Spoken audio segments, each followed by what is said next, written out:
হ্যাঁ, পদ্মা সেতুতে উঠতেছি। হ্যাঁ, এই পদ্মা সেতুর সামনে থেকে এর আগে শুনছিলাম ভিডিও করতে দেয় না, তো এই কারণে আগে ক্যামেরা খুলে ফেলাইছি।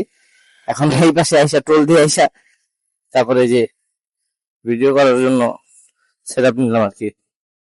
ঠিক আছে, ফাইন, চলেন পদ্মা সেতু দিয়ে যাই।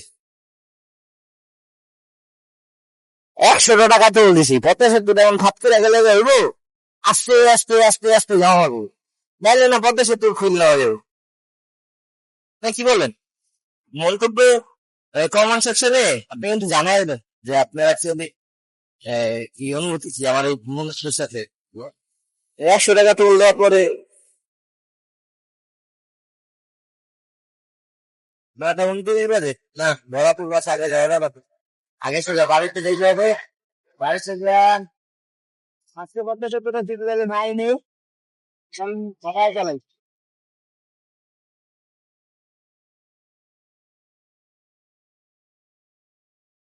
পদ্মা সেতুতে উঠলে আমার একটু কনফিউজ লাগে, এই যে মাঝখানে যে ব্যারিকেড, এটা কি বলে, এই যে কানেক্টিং পয়েন্ট যেগুলা, এই জায়গা দিয়ে যখন এই যে কোনো প্রাইভেট কার যায় কেন কেন করে একটা আওয়াজ হয়, তখন আমার মনে হয় যে আমার বাইকের কি কোনো প্রবলেম হলো কিনা। অ্যাকচুয়ালি না, আমার বাইকের কোনো প্রবলেম হইতেছে না, হইতেছে হচ্ছে আপনার ওই যে প্রাইভেট কার বা বড় গাড়ির যে মাল্টিপল চাকা থাকে না, সেই চাকাগুলা কেট কেট কেট কেট কেট করে। ও, খুব সুন্দর। আগে এই ওদিক দিয়ে এই নদী দিয়ে মনে করেন যে আমরা বাড়ি ঘর যাইতাম, ভালো লাগতো। এই ভাই আজকে প্রথম ক্যামেরা অন করে মোটর ব্লগিং করার জন্য যা ফিল হইতেছে সেটা হচ্ছে, মোটর ব্লগিং করতে করতে করতে করতে হারাই গেলে কিন্তু চলবে না। না, রাস্তার দিকেও আপনার খেয়াল রাখা খুব জরুরি। আমি প্রতিদিন দেখতে দেখতে কিন্তু এই যে রাস্তা ভুলে গেছিলাম, সাইডের থেকে গাড়ি আমার দহন হয়ে গেছে। এটা কিন্তু খুব ইম্পর্টেন্ট বিষয়, সেটা আমি জানতাম না। আর কোনো মোটর ব্লগারের ভিডিও তো আমি পাইনি। আর আপনি যখন কোনো কিছু শুরু করবেন, মোটামুটি সবকিছু দিয়ে একটা বেসিক ইনস্ট্রাকশন থাকে যে এটার পরে এটা, এটার পরে এটা, এটার পরে এটা কত করা যেতে পারে। কিন্তু মোটর ব্লগিং এর আমি কোনো অনুপ্রেরণা পাই নাই কোনো মোটর ব্লগারের কাছ থেকে যে আপনি যদি মোটর ব্লগিং করতে চান, এই প্রথম প্রথম এই জিনিসগুলোর দিকে আপনি খুব মনোযোগী হতে হবে। আহ, হ্যাঁ পাইছি, বলছে সাউন্ড ঠিক করতে হবে, ক্যামেরা ঠিক করতে হবে, ক্যামেরা এটা ভালো, এটা ভালো, ক্যামেরা শেক হয় না, এই ইনফরমেশন গুলো পাইছি। বাট মানে যেটা কি বলে, বলা হয়েছে যে ভালো রাইডিং গিয়ার্স লাগবে। আহ, এই মোটর ব্লগিং করার সময় যে এই কথা বলতে বলতে হলে রাস্তার দিকে খেয়াল রাখতে হবে। আসলে ইম্পর্টেন্ট বিষয়। আসলে তো বলার কিছু নাই, এই কারণে হয়তো বা অভিজ্ঞ ব্যক্তি যারা আছে তারা বলে নাই। এই আর কি। যাক, কারণ প্রত্যাশা কি এমন ও অনুভব হবে এটা, ওই হবে কিছু একটা।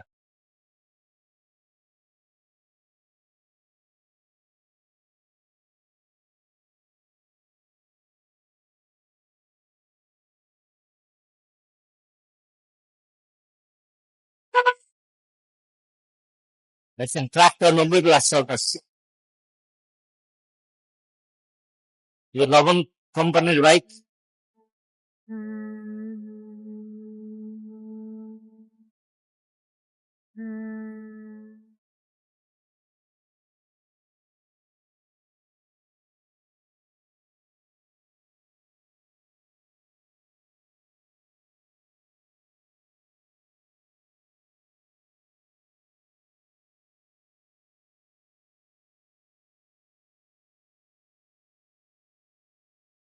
সামনে কিছু একটা হয়েছে, সে কারণে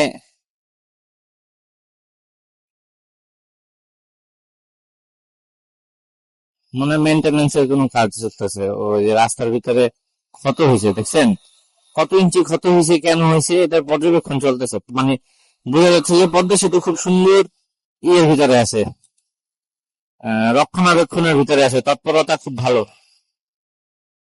ওই যে পাজারো গাড়িটা কোথায় ছিল আমার সাথে, আছে একটু কোথায় চলে গেল।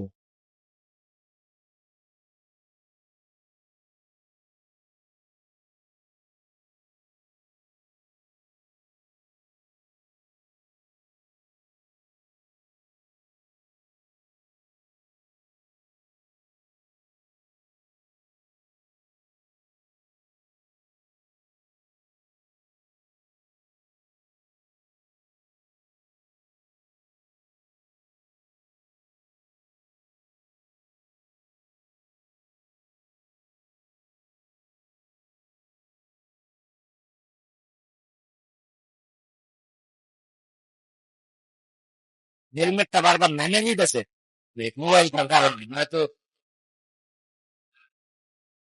বাতান দেওয়া হইতো।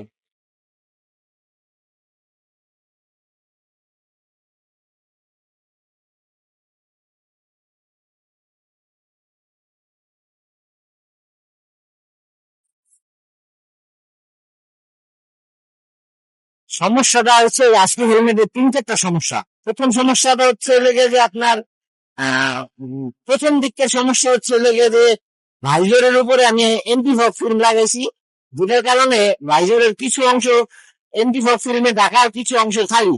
তো সেটার কারণে একটা ধোক্কা ধোক্কা লাগতেছে। তারপরে আবার মনে করেন যে ভাইজরে পরে যে আপনার এই যে মানফিগার এই ক্যামেরা মাউন্ট লাগানোর কারণে হেলমেট বারবার সামনে দিয়েছি।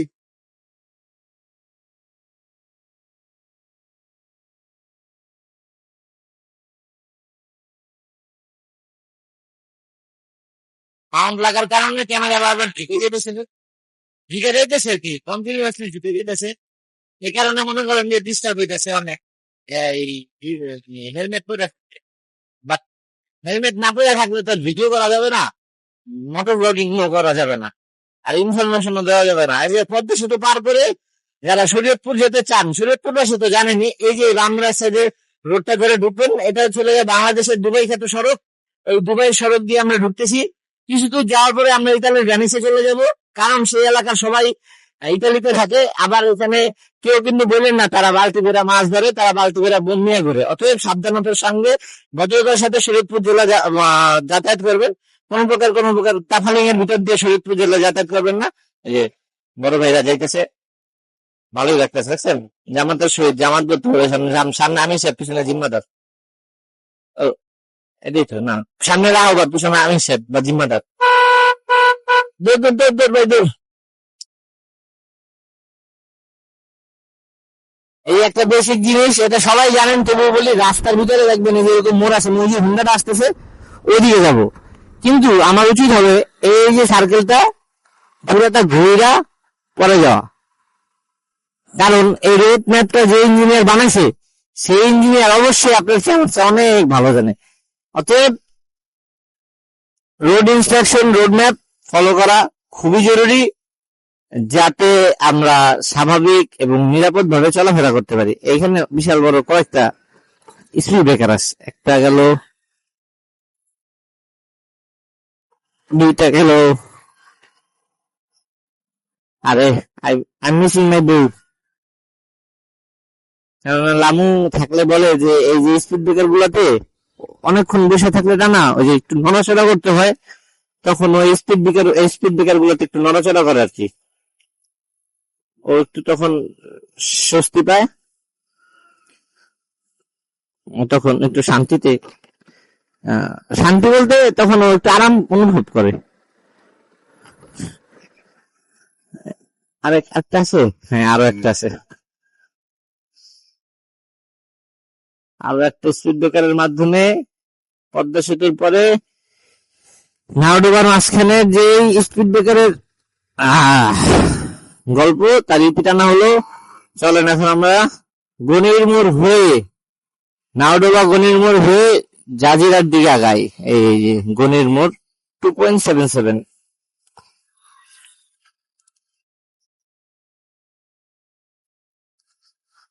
আমার কাছে ভালোই লাগতেছে এই মোটর ব্লগিং করতে। অ্যাকচুয়ালি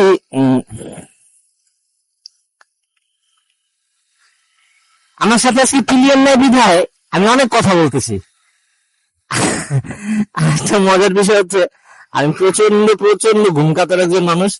লাস্ট আমি একটা এক্সপিরিয়েন্স করছি, সেটা হচ্ছে মানে অনেক রাতে বাইক চালাইতে চালাইতে ঘুমায় পড়ছি। গাড়ি চলতেছে, আমি ঘুমাই গেছি মোটর সাইকেলে। তো ঘুমাই যাওয়ার কারণে আমি একটা দুর্ঘটনার শিকার হই। যদিও রাস্তাটা অনেক খারাপ ছিল, বাজে একটা রাস্তা ছিল, সেটা হচ্ছে সাভারের রোডটা। সেই রোডটা দিয়ে যেতেছিলাম, রোডটা অনেক খারাপ। আশুলিয়া থেকে যে রাস্তাটা যে আবদুল্লাপুরের দিকে যায়, সেই রাস্তাটা মানে যথেষ্ট পর্যায়ের খারাপ একটা রোড। আমি সেই রাস্তার মধ্যে ঘুমায় বসছিলাম। পরে গাড়ি কন্ট্রোলের বাইরে চলে যায়, গাড়ি ছেড়ে দিই আমি। ছেড়ে দেওয়ার কারণে একটু ব্যথা পাই, আহত হই। এছাড়া তেমন কিছু হয় নাই, মানে বড় ধরনের কোনো কিছু হয় নাই। শুধু আমার পায়ে ছিলে গেছিল, আমার গাড়ির কিছু ক্ষতি হয়েছিল, যেমন গাড়ির বাম্পারটা একটু বাঁকা হয়ে গেছিল, একটা লুকিং গ্লাস ভেঙে গেছিল, এই টাইপের কিছু প্রবলেম হয়েছিল। Others everything was fine. আমার গাড়ির একটু কাজ করাইতে হবে, একটা এলএনজি দরকার 5 mm এর, বাট আমার কাছে নাই, আমার কাছে আছে 4 mm এর।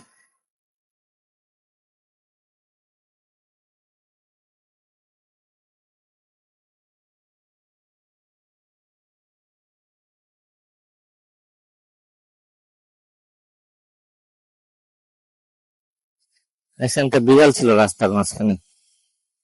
তা রাস্তায় চলাচল করতে গেলে জীব জন্তু জানোয়ার যারা আছে তাদেরকে সতর্কতার সাথে আহ, দেখে শুনে চালাবেন। কিন্তু কিছু আহ, অতিরিক্ত জ্ঞানী মানুষ আছে যারা এই কুকুরের মতো রাস্তার মাঝখানটা দৌড় দেয়, অথবা মসজিদের ইমাম সাহেবের মতো, মসজিদের ইমাম সাহেব না, দুঃখিত, ওই যে কনফার্ম জান্নাতির মতো আপনার বাইকে চারটা সামনে এসে বলবে ভাই আসসালামু আলাইকুম, কেমন আছেন, কিন্তু আপনার গাড়ি তো 70+, তখন আপনি কি করবেন ভাই? তারকে গাড়ির ব্রেক করা তার সালামের উত্তর দিবেন। এরকম আজকে এখনো একজনকে পাইনি ক্যামেরা অন করার পরে, ইভেন ক্যামেরা অফ রাখার সময়ও দেখি যেতে যেতে কাউকে পাই কিনা। আমি এই জিনিসটা খুব এনজয় করি এবং ইন্টারেস্টলি আমি এটা করি যে ভাই আসসালামু আলাইকুম, ভালো আছেন? কেউ যদি হঠাৎ করে আমার বাইকের সামনে চলে আসে,